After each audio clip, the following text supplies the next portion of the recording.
오늘 은혜 받으실 하나님의 말씀은 고린도전서 13장 1절에서 3절까지 말씀입니다.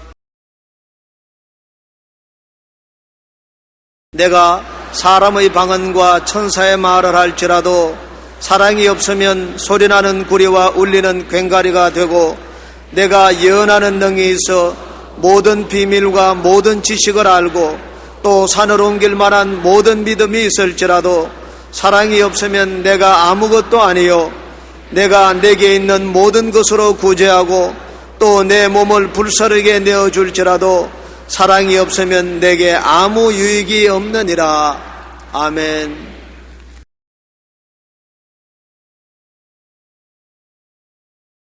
오늘 저는 여러분과 함께 새해를 위한 각오란 제목으로 말씀을 나누겠습니다.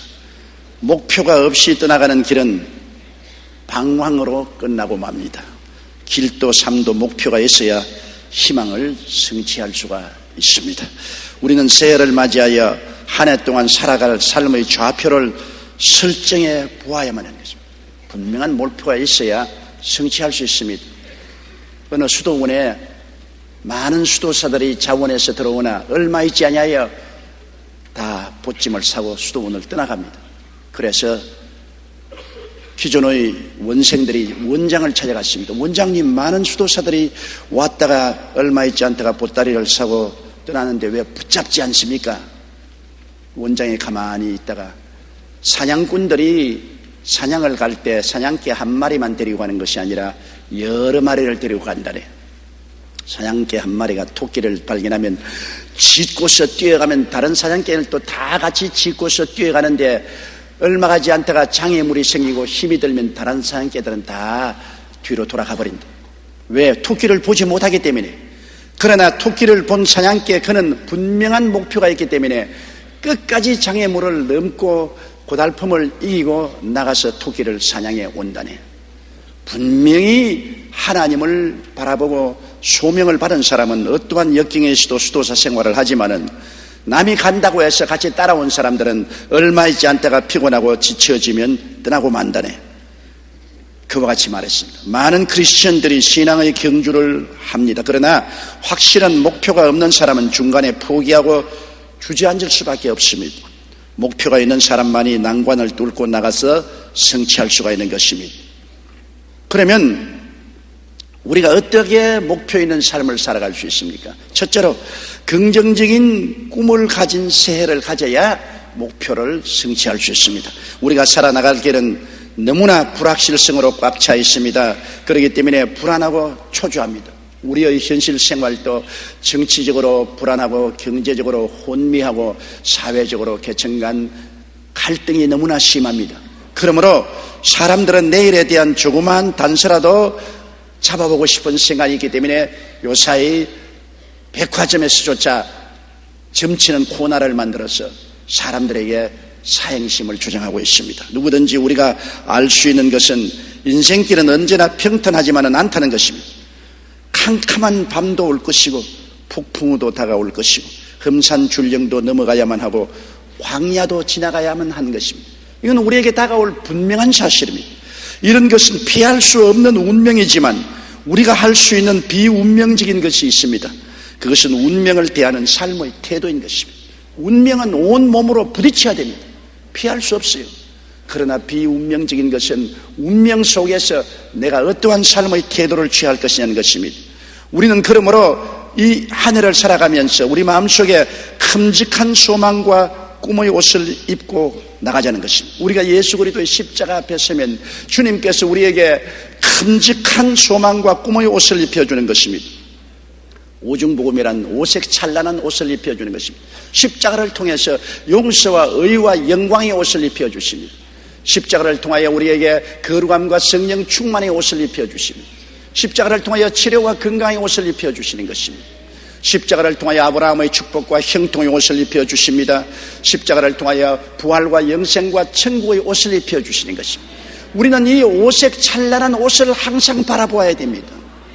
내가 어떤 옷을 입고 있느냐, 이것은 나의 인생 운명에 절대적인 영향력을 미칩니다. 여러분, 저는 집에 가면은 평상복으로 갈아입습니다. 제가 교회에 나와서 입는 옷을 입고 가운을 입으면 굉장히 긴장을 하게 되고 모든 어느 심사 행동이 공식적이 됩니다. 그러나 집에 가서 이 공식적인 옷을 벗어버리고 평상 옷으로 갈아입으면 편안할 뿐 아니라 마음도 편안해지고 아주 여유만만하게 말하고 생각하고 살 수 있는 것입니다. 무엇을 입고 있는가가 우리 생활에 절대적인 영향력을 미치는데, 여러분은 옛사람을 벗어버리고 그리스도 안에서 새롭게 된 오중복음의 5색깔 옷을 입어야만 되는 것입니다. 항상 이 오중복음의 찬란한 옷을 입고 있다는 사실을 늘 바라보고 소망을 가져야 되는 것입니다. 거기에 보태어서 주님은 삼중축복의 두루마기를 입혀 주었습니다. 사랑하는 자여 내 영혼이 잘됨 같이 내가 범사에 잘되며 강건하기를 간구하노라. 삼중축복의 두루마기를 입혀 주신 것입니다. 그러므로 나를 바라볼 때 나는 오중복음의 오색 찬란한 옷을 입고 삼중축복의 두루마기를 입고 이 세상을 살아간다는 사실을 늘 바라보아야만 되는 것입니다. 그러면 여러분, 어떠한 역경에도 우리는 하나님을 의지하고 긍정적이고 적극적이고 창조적인 삶의 자세를 취할 수가 있는 것입니다. 여러분은 보통 사람이 아닙니다. 하나님이 특별히 택에서 십자가를 통하여 오색무지개 같은 찬란한 오중복음의 옷을 입혀주시고 삼중축복의 두루마기를 입혀주었으니 그 옷을 생각하고 그 두루마기를 생각하고 살아야만 되는 것입니다. 미국 미시간주의 시골에서 태어난 탐 마네건이라는 소년이 있었습니다. 그는 10대로부터 마음속에 프로야구팀인 디트로이트 타이거스의 구단주가 되겠다는 큰 꿈을 품기 시작했습니다. 그는 1960년 대학을 중퇴한 뒤 아주 작은 피자 가게를 하나 차렸습니다. 그 회사가 오늘날 1년 매출액 20억 달러가 넘는다는 세계 최대의 피자 배달 회사 도미노 피자가 되고 말한 것입니다. 그는 탐 마네건은 디트로이트 타이거스의 구단주가 되겠다는 꿈을 실현했습니다. 1983년 5,300만 달러를 지불하고 구단을 인수했던 것입니다. 그는 타임지와의 인터뷰에서 이렇게 말했습니다. 부자가 되는 최고의 준비는 꿈꾸는 것입니다. 저는 기회가 찾아왔을 때 그 기회를 잡을 준비가 되어 있었습니다. 그동안 저는 제 주변의 많은 사람들이 전혀 이해할 수 없는 일들을 꿈꾸어 왔습니다. 그러나 엉뚱해 보이는 일들을 결국 해내고야 말았습니다. 사람들은 저를 보고 바보 천체라고 말했습니다. 터무니없는 꿈을 꾼다고 말했었습니다. 그러나 저는 꿈이 있었기에 만난을 무릅쓰고 오늘날 이 자리에 오게 되었습니다고 말했습니다. 여러분, 꿈과 희망을 가지십시오. 꿈과 희망을 가지고 있어야 하나님이 주시는 기회를 잡을 수가 있는 것입니다. 꿈도 희망도 없이 부정적인 삶의 태도를 가지고 나는 못한다, 안 된다, 할 수 없다, 망한다, 패배한다, 그렇게 하면은 하나님이 주시는 기회를 다 놓치고 마는 것입니다. 오늘 우리 사회는 어렵다고 합니다. 사람들마다 경제가 어려워진다, 생활이 어려워진다, 못 살게 된다, 회사가 망한다, 사업이 망한다고 말합니다. 그러면 부정적이고 파괴적이고 절망적인 이미지를 갖게 되는 것입니다. 그러한 상황 속에서 어떻게도 하나님이 기회를 주실 수가 없는 것입니다. 우리가 밤이 어두울수록 별은 더 빛나는 것처럼 어둡고 캄캄한 환경에 처할수록 십자가를 바라보고 오중복음 옷을 입고 삼중축복의 두루마기를 걸친 우리들은 하나님의 능력으로 산다는 것을 알아야 되는 것입니다. 항상 내가 어떻게 새 사람이 되고 새 옷을 입었는가를 생각하고 긍정적이고 적극적이고 창조적이고 소망찬 꿈을 갖게 되시기를 주의 이름으로 축원합니다. 꿈과 소망을 생각하고 바라보고 말하고 믿고 기도하는 삶은 굉장히 중요한 것입니다. 무엇을 생각하고 바라보고 믿느냐가 운명을 결정하는 것입니다. 그렇게 하면 밤, 폭풍 후, 험한 길, 광야를 통하면서도 긍정적으로 입니다.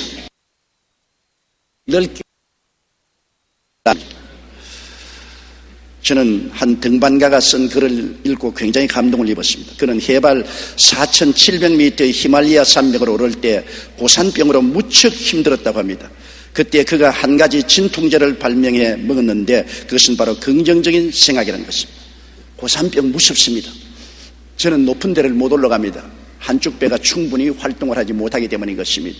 그러므로 멕시코시에 가서는 정말 고생을 했습니다. 밤새도록 숨이 답답해 혼이 났습니다. 높은 데 올라가면 산소가 희박하기 때문에 숨쉬기가 곤란하죠. 그러므로 높은 산에 등반한 사람은 엄청나게 고산병으로 고생을 합니다. 그런데 이 고산병을 앓는 사람들에 대한 좋은 교훈이 있습니다. 바로 해발 4,700m의 히말라야 산맥을 오른 그분은 긍정적인 생각이라는 진통제를 먹었다는 것입니다. 힘들다, 괴롭다, 두렵다, 무겁다, 짜증난다, 왜 이렇게 길이 멀까, 내가 어쩌자고 여기를 왔을까, 이런 부정적인 생각을 하면 머리가 깨질 질처럼 아프고 좌절하고 주저앉게 된다는 것입니다. 그러나 그 똑같은 산길을 가면서 마음속에 괜찮다, 할만하다, 자신 있다, 잘할 수 있다, 주위를 둘러봐라, 얼마나 아름다우냐, 더 높이 올라가자, 내 몸 참 대단하구나, 지금이 아니면 언제 히말라야를 올라보겠느냐, 이런 긍정적인 생각을 하면 고통에서 벗어날 수 있다는 것입니다. 그는 긍정적인 생각을 하고 그 생각을 입술로 고백할 때마다 어디선가 산수가 만들어지는 것처럼 머리가 한결 맑아지고 발걸음도 가벼워졌다고 기록한 것을 제가 읽어보았습니다. 우리가 삶을 살아가는 과정도 마찬가지입니다. 비록 지금 힘들고 고통스럽지만 자꾸 긍정적인 생각을 하고 이를 말하고 선포하면 어느새 이 길이 험한 것이 아니고 능히 이길 수 있는 힘이라고 생각이 되고 힘이 생기고 꿈이 이루어지게 되는 것입니다. 그러므로 금년도에 어떠한 험한 산길을 걸어간다 하더라도 힘들다, 못 살겠다, 아이고 정치인들이 왜 정치를 이렇게 하냐, 너무나 답답하다, 이민을 갔으면 좋겠다, 다 포기하고 싶다, 이런 생각과 말은 우리를 좌절하고 절망하게 하고 고산병에 들게 하는 것입니다. 야, 좋은 기회가 왔다, 이 도전에 응전해보자, 새로운 삶을 창조해보자, 할 수 없을 때 할 수 있는 것이 빛난다, 할 수 있다, 하면 된다, 해보자. 왜? 주님이 계시기 때문이다. 내게 능력 주는 자 안에서 능치 못하심이 없나니라. 할 수 있거든요. 무슨 말이냐, 믿는 자에게는 능치 못하심이 없나니라. 내 믿은 대로 될지어다. 겨자씨 하늘 만한 믿음이 있으면 이 산들을 명하여 저 바다에 던지라도 된다고 말했다. 그렇게 하면 여러분은 마음속이 밝고 맑고 환해지고 긍정적, 적극적이 되어서 성공적인 인생을 살아갈 수가 있는 것입니다.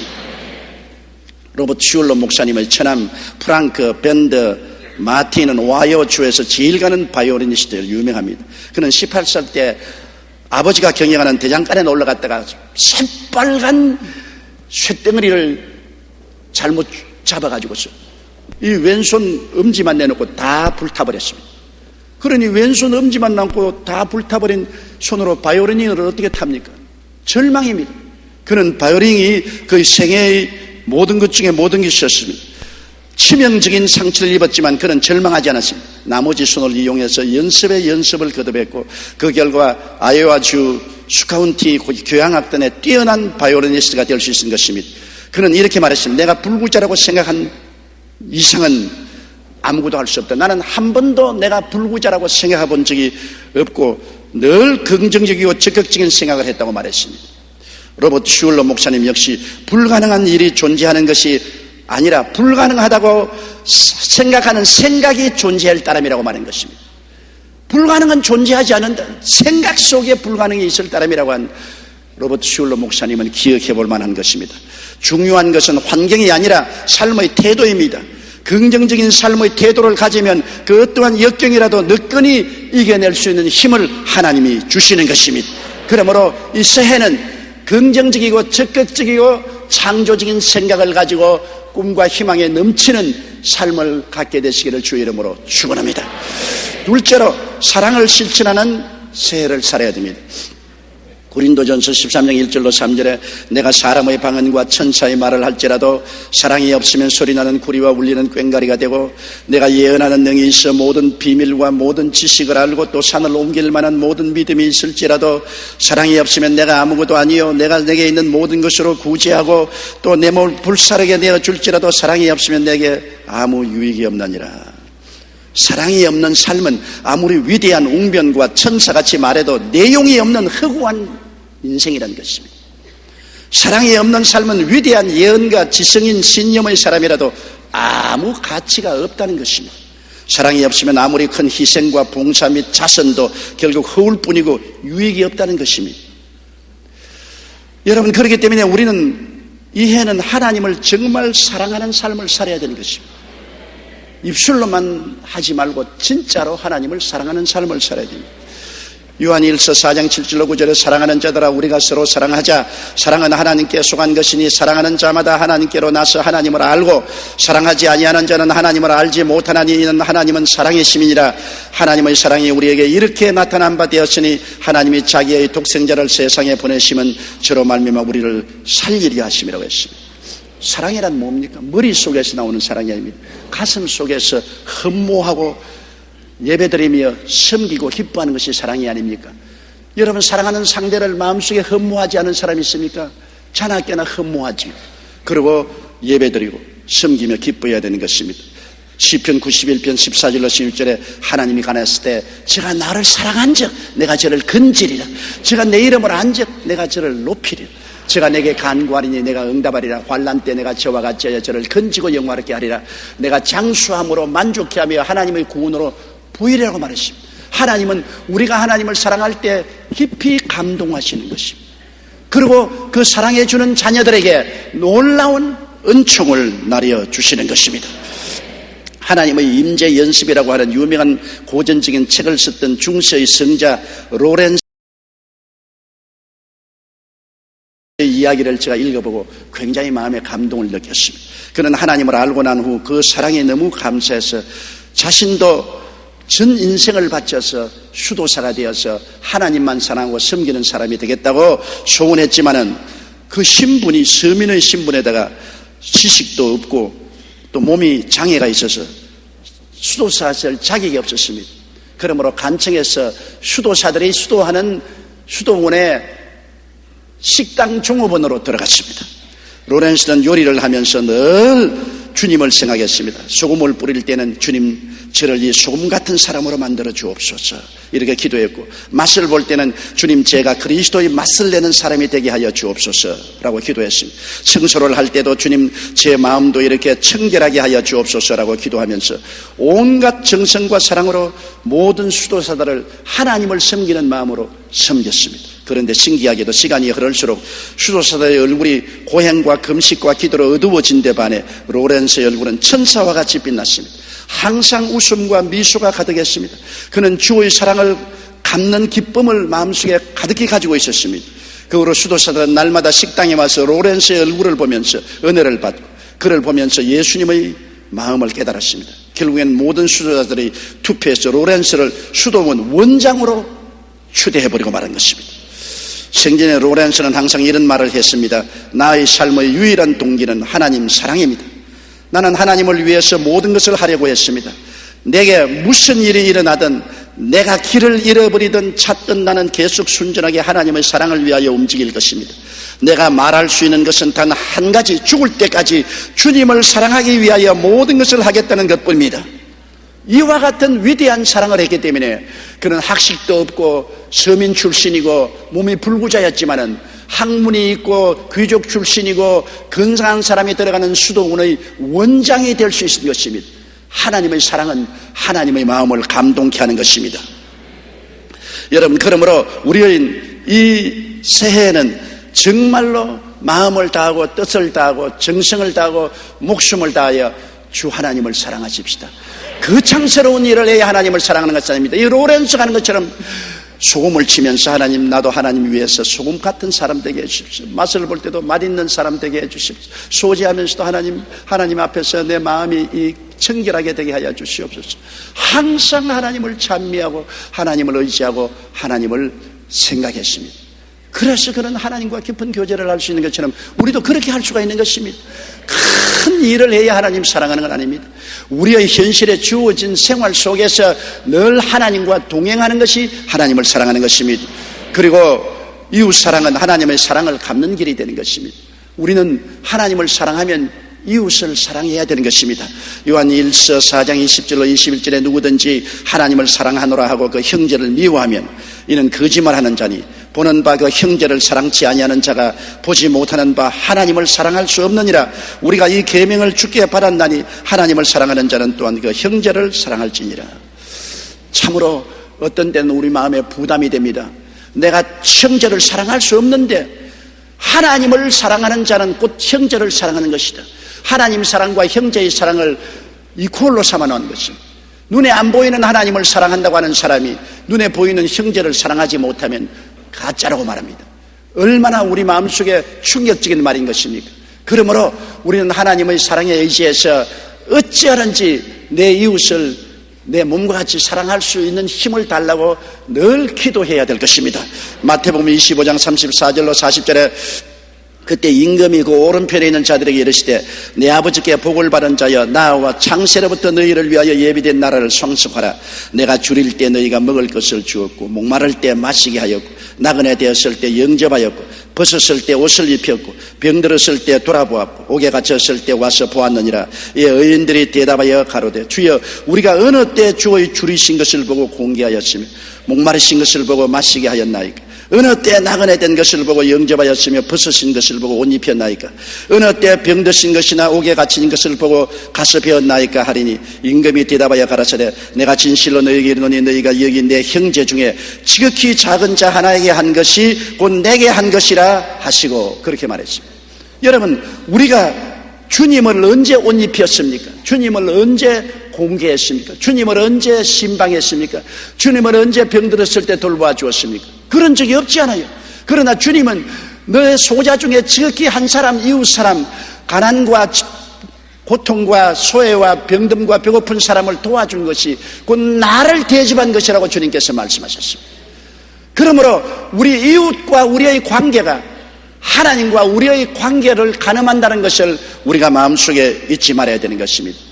참으로 중요한 것입니다. 성경에는 하나님이 세상을 이처럼 사랑하사 독생자를 주셨다고 말했습니다. 성경에는 하나님이 나를 이처럼 사랑하사 한 자고 세상입니다. 아담이 타락했을 때 사람만 타락한 것이 아니라 사회도 세상도 다 타락했습니다. 예수님의 십자가는 인간만 구원하는 것이 아니라 사회도 세상도 다 구원하는 것입니다. 예수님의 십자가의 보혈은 우리 죄를 짓고 불의하고 추악한 우리들을 용서하고 의롭게 만들어 주시고 우리를 구원할 뿐 아니라 사람이 만들어놓은 이 사회 악에서도 우리를 구원하십니다. 헐벗고 굶주리고 미워하고 분노하고 질투하고 잘 살고 못 살고 부정하고 부패한 이러한 사회도 주님께서 구원하시는 것입니다. 이런 사회를 위해서도 우리가 기도를 하고 이를 위해서 주님 역사를 해야 되는 것입니다. 하나님은 환경조차도 구원하신 것입니다. 예수님이 세상을 위해서 십자가에 못 박였는데 세상은 나무도 풀도 짐승도 물고기도 풀벌레 한 마리도 다 예수님의 구원에 참여하는 것입니다. 우리는 그를 위해서도 기도하고 저들을 보호하기 위해서도 힘을 써야 되는 것입니다. 예수님의 구원은 폭이 넓고 깊고 큽니다. 그러므로 우리는 나만 구원받는다고 생각하면 안 됩니다. 우리 구원 속에는 이웃도 포함되어 있고 사회도 포함되어 있고 자연도 포함되어 있는 것입니다.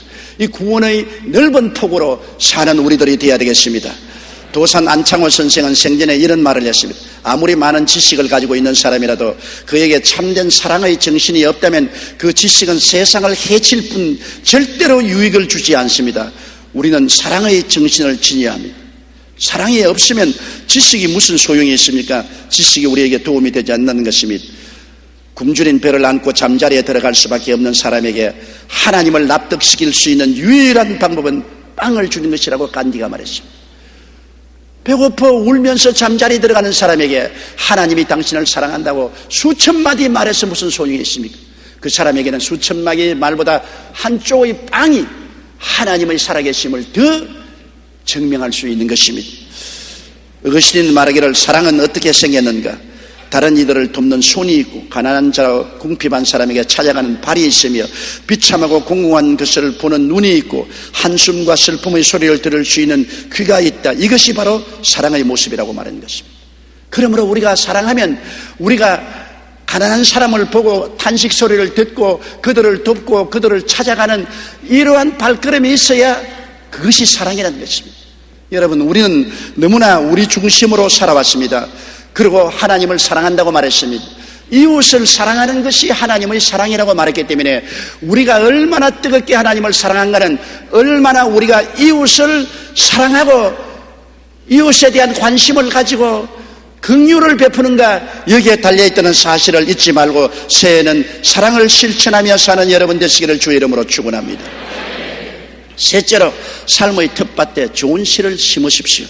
여러분, 농사꾼은 텃밭에 무엇을 심을까를 궁리하고 막연한 기적을 기대하지 않습니다. 왜냐하면 밭은 정직합니다.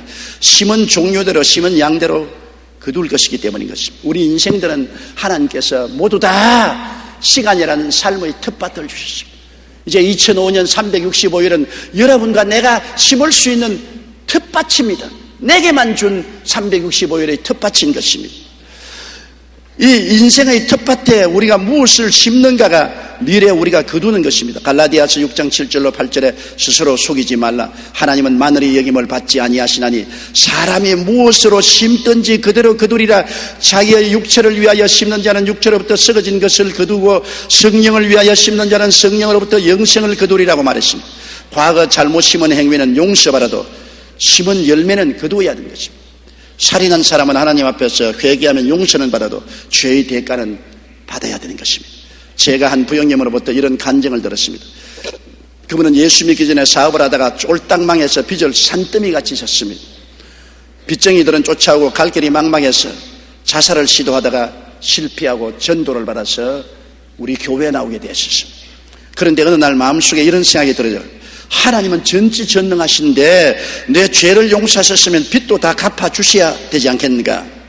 부형님은 다음 날부터 주여 믿습니다로 기도하고 복권을 사기 시작했습니다. 하나님께서 한꺼번에 빚을 다 갚아주시리라 믿고 날마다 복권을 긁었으나 날마다 뻥입니다. 1,000원짜리 하나도 걸리지 않았었습니다.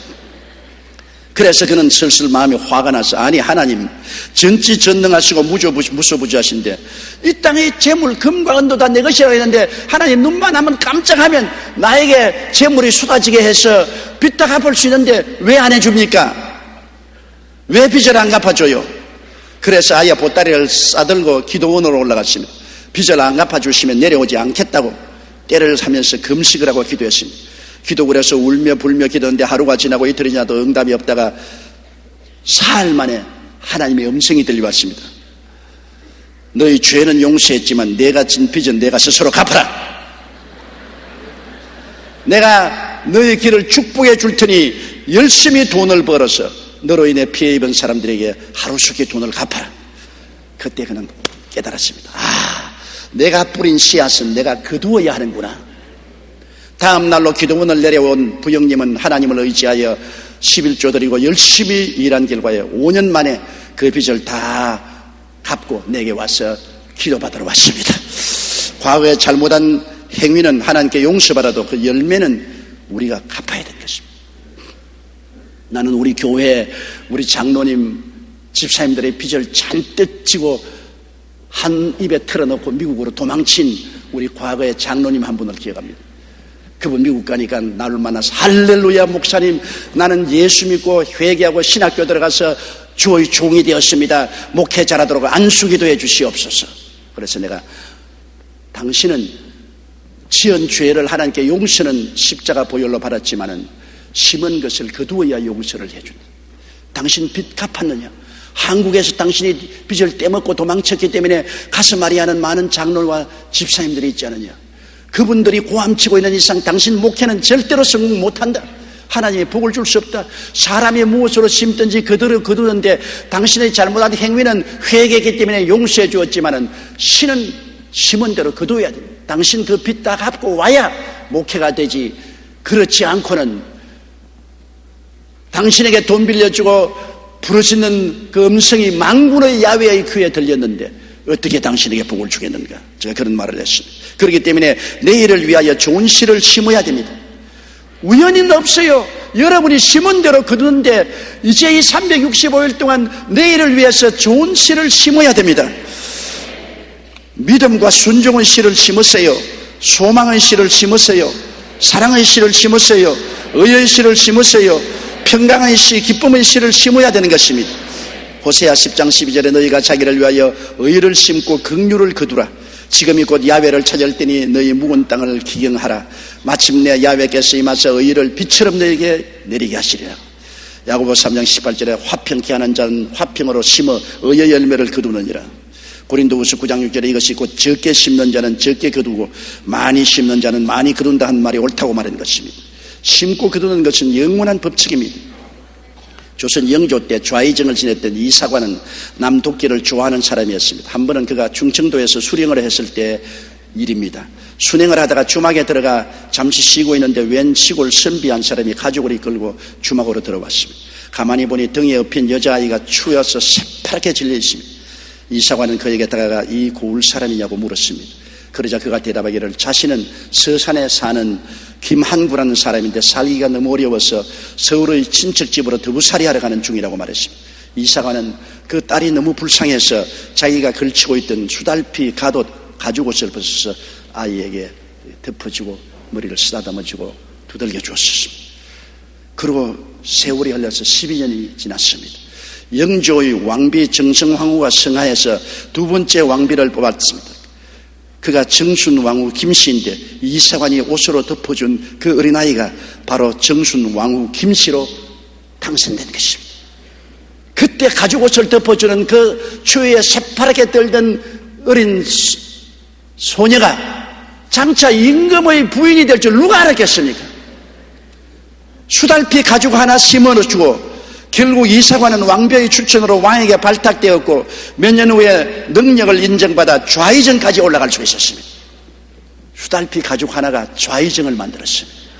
사람이 무엇으로 심든지 거두려고 내가 오늘 심는 것이 장차 무엇으로 거둘지 우리는 상상할 수 없습니다. 하나님이 자기를 사랑하는 자를 위해서 예비하는 모든 것은 눈으로 보지 못하고 귀로 듣지 못하고 사람의 마음으로도 깨닫지 못한다고 말했습니다. 저는 기도할 때마다 하나님께서 시편 37편의 말씀을 늘 마음에 기억하게 해주었습니다. 행악하는 자를 인하여 불평하여 하지 말며 불의를 행하는 자를 투기하지 말지어다. 저희는 풀과 같이 속히 배임을 볼 것이며 푸른 채소같이 쇠잔할 것이며 그러니 불의를 행하고 너에게 대해서 죄를 행한다고 원망불평하지 마라. 심은 대로 반드시 거둔다. 잠시 후에 그들이 없어지리니 자세히 살필지라도 없으리로다. 화평케 하는 자는 땅을 차지하리니 풍부한 화평으로 즐기리로다. 사람이 무엇으로 심든지 그대로 거둔다는 이 엄연한 사실을 사람들은 무시하려고 하는 것입니다. 절대로 무시 안 됩니다. 사람은 뿌린 대로 거둡니다. 좋은 씨를 뿌린 사람은 좋은 열매를 거두고 악한 씨를 뿌린 사람은 악한 열매를 거두게 되는 것입니다. 성공적이고 행복한 새해를 만들기 위하여 마음의 계획을 세워야 됩니다. 긍정적으로 살기 위하여 꿈과 희망을 갖고 삶의 근원적인 이민 사랑을 실천하며 하나님이 주신 1년이란 삶의 텃밭에 시작부터 좋은 씨앗을 심고 큰 수액을 바라며 살게 되시기를 주의 이름으로 축원합니다. 다 같이 고개 숙여 기도드리겠습니다. 전능하시고 거룩하신 하나님 아버지, 새해라는 이 놀라운 텃밭을 우리에게 주신 아버지여 감사합니다. 우리는 온갖 시련과 환난이 우리에게 다가올 줄 압니다. 밤도 다가오고 폭풍우도 다가오고 험산줄령도 지나야 되고 고통과 괴로움도 지나야 될 것입니다. 그러나 우리는 주님으로부터 오중복음의 오색 찬란한 옷을 입고 삼중축복의 아름다운 두루마기를 입었으니 이를 항상 생각하고 바라보고 믿고 긍정적이고 적극적인 태도로서 내게 능력 주신 자 안에서 능치 못하심이 없다는 담대한 태도를 갖고 긍정적으로 살게 하여 주시옵소서. 하나님을 사랑하고 이웃을 사랑하는 사랑의 실천을 하고 살게 도와주시옵소서. 자연을 사랑하며 살게 도와주시옵소서. 하나님 아버지, 우리의 텃밭에 좋은 씨를 심게 하여 주시옵소서. 나쁜 인연을 맺지 말고 좋은 인연을 맺고 살게 도와주시옵소서. 행악하는 자는 반드시 망하고 불의를 행한 자는 푸른 채소같이 쇠잔이 적어가는 것입니다. 아버지 하나님, 하나님을 섬기고 믿고 나가는 사람은 땅을 상속으로 받고 풍부한 화평으로 즐기게 됩니다. 야훼 하나님이여, 이 한 해 동안 주의 백성을 품에 품고 주의 백성들은 하나님을 모시고 섬기며 매니저로서 올바른 인생을 살아갈 수 있게 복을 나려 주옵소서. 예수님 이름으로 기도드리옵나이다. 아멘.